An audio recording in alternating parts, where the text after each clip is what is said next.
नमस्कार। देश न्यूज़ के खास कार्यक्रम रिसर्च में आपका स्वागत है। मैं हूं राजेश सक्सेना। फिर चर्चा में यूसीसी। आज बात इसी पर, आज रिसर्च इसी विषय पर। भारत में यूसीसी को लेकर एक बार फिर चर्चा शुरू हो गई है।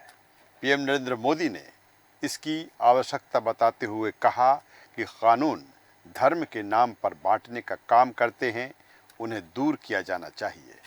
पीएम ने 15 अगस्त को लाल किले की प्राचीर से कहा कि देश का एक बहुत बड़ा वर्ग ये मानता है कि जिस सिविल कोड को लेकर हम जी रहे हैं वो सचमुच कम्युनल है और भेदभाव करने वाला है। जो कानून धर्म के आधार पर बांटते हैं, ऊंच नीच का कारण बन जाते हैं, आधुनिक समाज में उनका कोई स्थान नहीं है।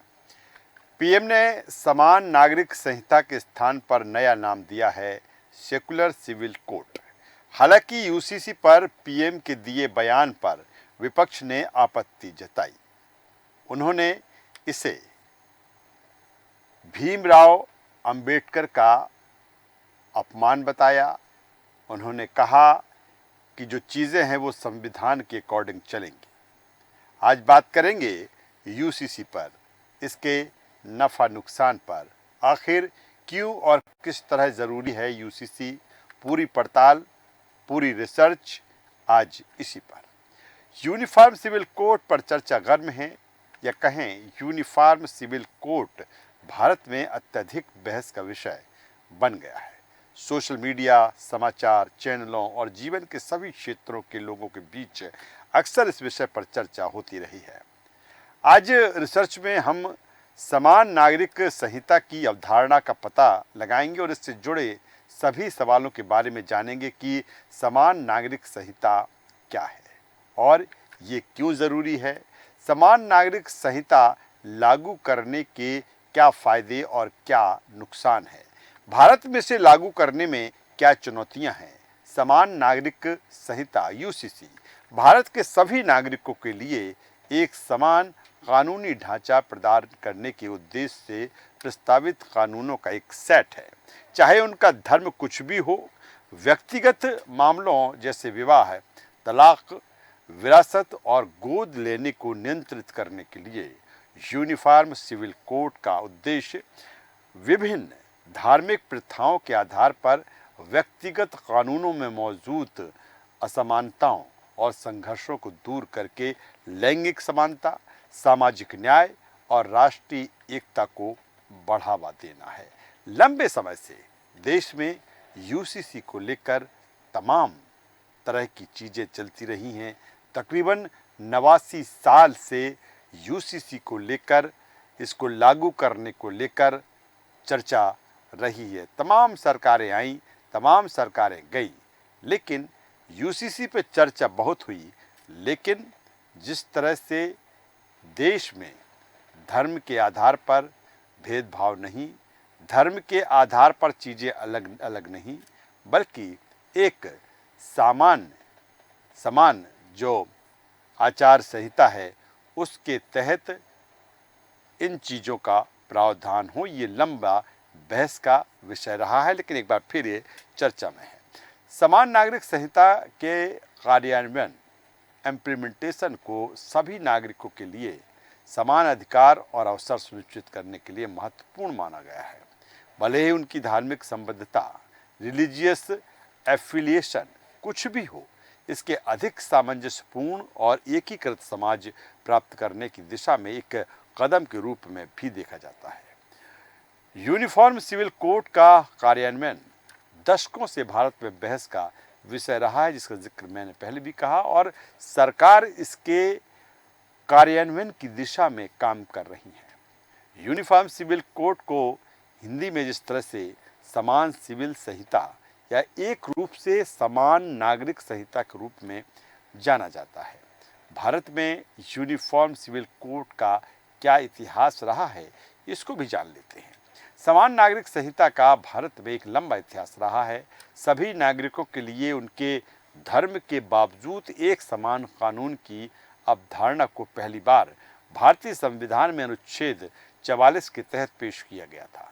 लिंग समानता और राष्ट्रीय एकीकरण को बढ़ावा देने के लिए देश के सभी नागरिकों के लिए एक सामान्य नागरिक कानून बनाने का विचार था। यूसीसी बहस ने 1980 के दशक में शाह बानो केस के साथ गति प्राप्त की, जिसमें भारत के सर्वोच्च न्यायालय ने फैसला सुनाया कि एक मुस्लिम महिला भारतीय दंड प्रक्रिया संहिता के तहत रखरखाव की हकदार थी। फैसले को मुस्लिम समुदाय के व्यापक विरोध का साथ मिला, जिन्होंने तर्क दिया कि ये उनके धर्म के सिद्धांतों के खिलाफ था। इसने सरकार को 1986 में मुस्लिम महिला अधिनियम पारित करने के लिए प्रेरित किया, जिसने अदालत के फैसले को रद्द कर दिया और मुस्लिम महिलाओं को भारतीय संविधान के प्रावधानों से छूट दी। 1990 के दशक में यूनिफॉर्म सिविल कोड के आसपास बहस तेज हो गई। सुप्रीम कोर्ट ने सरकार से इसके कार्यान्वयन की दिशा में कदम उठाने का आग्रह किया। हालांकि ये मुद्दा विवादास्पद बना हुआ है और लगातार सरकारें विभिन्न धार्मिक समुदायों के विरोध के कारण इसे लागू करने में असमर्थ रही हैं। लेकिन जिस तरह से एनडीए की सरकार की बात करें, पीएम नरेंद्र मोदी की बात करें, उनके एजेंडे में धारा 370, राम मंदिर का निर्माण और यूसीसी, दो जो मसले हैं, राम मंदिर का निर्माण उसका फैसला हो चुका है, भव्य राम मंदिर का निर्माण हुआ।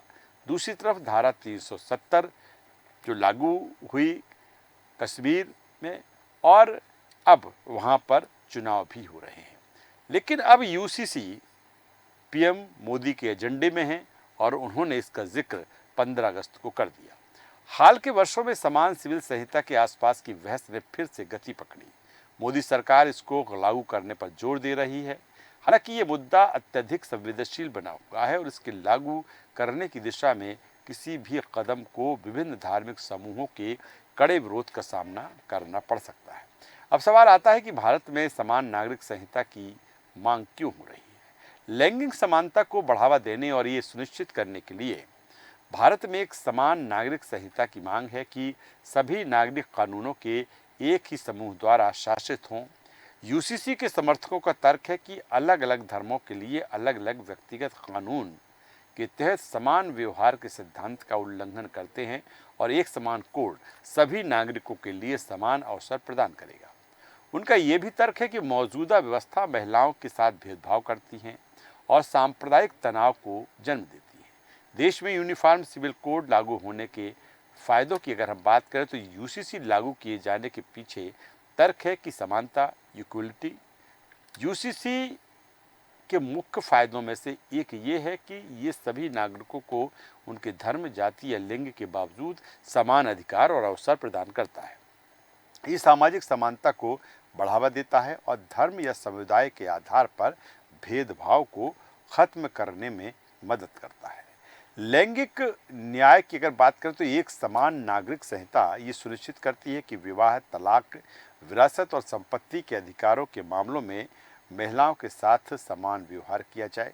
ये महिलाओं के खिलाफ भेदभावपूर्ण प्रथाओं को समाप्त करने में मदद कर सकता है, जैसे 3 तलाक और बहुविवाह, जो कुछ समुदायों में प्रचलित है। राष्ट्रीय एकीकरण की अगर हम बात करें तो ये सभी नागरिकों के लिए उनकी धार्मिक या सांस्कृतिक पृष्ठभूमि के बावजूद कानूनों का एक सामान्य सेट बनाकर राष्ट्रीय एकीकरण को बढ़ावा देता है। ये सांप्रदायिक तनाव को कम करने और विभिन्न समुदायों के बीच एकता और सद्भाव की भावना को बढ़ावा देने में मदद कर सकता है। कानूनों का सरलीकरण की अगर बात करें तो समान सिविल संहिता भारत में मौजूद व्यक्तिगत कानूनों के जटिल जाल को सरल बनाता है, जिन्हें समझना और नेविगेट करना अक्सर मुश्किल होता है। इससे नागरिकों को अपने कानूनी अधिकारों और दायित्वों को समझने और न्याय तक आसानी से पहुंचने में आसानी हो सकती है।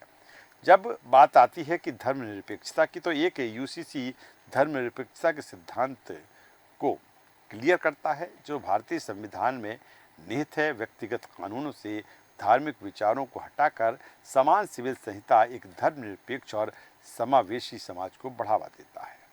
कुल मिलाकर एक समान नागरिक संहिता में सामाजिक न्याय, लैंगिक समानता, राष्ट्रीय एकीकरण और कानूनों के सरलीकरण को बढ़ावा देने की क्षमता और ये एक आधुनिक और प्रगतिशील भारत के निर्माण की दिशा में एक महत्वपूर्ण कदम है, क्योंकि ये भी कहा जा रहा है, जिस तरह से पीएम नरेंद्र मोदी बात कर रहे हैं विकसित भारत की, 1900 के बाद जिस तरह से 21वीं शताब्दी में भारत बदला, तेजी के साथ प्रगति के पथ पर अग्रसर हुआ, अब 2047 तक विकसित भारत की बात की जा रही है। और ये कहा जा रहा है कि इस तरह की जो चीज़ें हैं वो विकसित भारत के जो एक रोड मैप है उसमें कहीं ना कहीं आड़े आती हैं, और यही कारण है कि इस पर अब जोर दिया जा रहा है। अब बात आती है कि आखिर इसका विरोध क्यों और किसे इसके लागू होने पर ऐतराज़ है, क्योंकि हम लगातार जब बात करते हैं यूसीसी की तो लंबे समय से इसका विरोध भी होता आया है, अलग अलग स्तरों पर अलग अलग हित लाभ को लेकर। धार्मिक समुदायों की प्रतिरोधों की बात करें तो भारत में समान नागरिक संहिता के कार्यान्वयन को विभिन्न धार्मिक समुदायों के विरोध का सामना करना पड़ सकता है, जिन्हें डर है कि ये उनके व्यक्तिगत कानूनों और धार्मिक परंपराओं को कमज़ोर कर देगा। इससे सामाजिक अशांति और संघर्ष हो सकता है। सांस्कृतिक विविधता के लिए की बात की जाए तो भारत कई अलग अलग संस्कृतियों और परंपराओं वाला एक विविधतापूर्ण देश है। यूनिफॉर्म सिविल कोड के कार्यान्वयन में से इन संस्कृतियों का समरूपीकरण हो सकता है और सांस्कृतिक विविधता का नुकसान हो सकता है। ये देश के सामाजिक ताने बाने के लिए खतरा हो सकता है और विभिन्न समुदायों के बीच तनाव पैदा कर सकता है। अपर्याप्त तैयारी की अगर हम बात करें तो ये भी कहा जा रहा है कि यूसीसी को लेकर जिस तरह से सरकार का एजेंडा है, जिस तरह से पीएम नरेंद्र मोदी ने यूसीसी को लेकर बात की, ये भी कहा जा रहा है कि कहीं ना कहीं विपक्ष को आम सहमति से ये निर्णय, ये फैसला लेना चाहिए कि यूसीसी किस तरह से इस देश के लिए ज़रूरी है, किस तरह से धर्म के आधार पर जो भेदभाव है वो इससे समाप्त कर जो तमाम सारी चीज़ें हैं जिसके लिए यूसीसी की बात हो रही है वो एक बेहतर तरीके से लागू हो सके। धार्मिक स्वतंत्रता को अगर बात की जाए कम आंकना, कहीं ना कहीं ये भी एक इसके नुकसान की वजह बताई जा रही है कि समान सिविल संहिता के कार्यान्वयन को भारत में विभिन्न समुदायों की धार्मिक स्वतंत्रता को कमज़ोर करने के प्रयास के रूप में देखा जा सकता है। इससे आगे ध्रुवीकरण और संघर्ष हो सकता है और पूरे देश के लिए एक वांछनीय परिणाम नहीं हो सकता है। कुल मिलाकर भारत में एक समान नागरिक संहिता का कार्यान्वयन संभावित फायदे और नुकसान के साथ एक जटिल मुद्दा भी है। किसी भी सुधार के साथ आगे बढ़ने से पहले इस तरह के कदम के सभी जो चीज़ें हैं उन पर विचार होना चाहिए, सावधानीपूर्ण विचार होना चाहिए। लेकिन समान नागरिक संहिता को लागू करने में जो चुनौतियां हैं, अगर उनकी हम बात करें तो भारत में एक समान नागरिक संहिता को लागू करने में कई चुनौतियां हैं, जिनमें ये सभी शामिल हैं। संवैधानिक मुद्दे की बात करें तो भारतीय संविधान के अनुच्छेद 25 और 26 नागरिकों को स्वतंत्र रूप से अपने धर्म का अभ्यास और प्रचार करने का अधिकार देते हैं। यूसीसी को लागू करना इन मौलिक अधिकारों फंडामेंटल राइट्स का उल्लंघन कर सकता है और इसे लागू करने का कोई भी प्रयास संविधान के अनुपालन में किया जाना चाहिए। राजनीतिक विरोध की बात करें तो लगातार जिस तरह का जिक्र हम कर रहे हैं कि जैसे ही पीएम नरेंद्र मोदी का बयान आया उसके बाद विपक्ष जिस तरह से सवाल खड़े कर रहा है वो ये कह रहा है कि ये संविधान निर्माता भीमराव अंबेडकर का अपमान है। लेकिन मुझे नहीं लगता कि इसमें कोई इस अपमान वाली चीज़ें हैं। लेकिन कुल मिलाकर उनका ये भी कहना है कि जो चीज़ें हैं संविधान के अकॉर्डिंग हो। दूसरी तरफ समान नागरिक संहिता का कार्यान्वयन एक राजनीतिक रूप से संवेदनशील मुद्दा है और इसे लागू करने से के किसी भी प्रयास को विभिन्न राजनीतिक दलों के विरोध का सामना करना पड़ सकता है या जिस तरह से जो चीज़ें हैं वो करना पड़ रहा है। यूसीसी के सुचारू कार्यान्वयन को सुनिश्चित करने के लिए सत्तारूढ़ दल को सभी हितधारकों के बीच एक व्यापक सहमति बनानी होगी, जिसका जिक्र मैंने आपसे पहले भी किया। तो कुल मिलाकर जो यूसीसी है उसकी चर्चा गर्म है।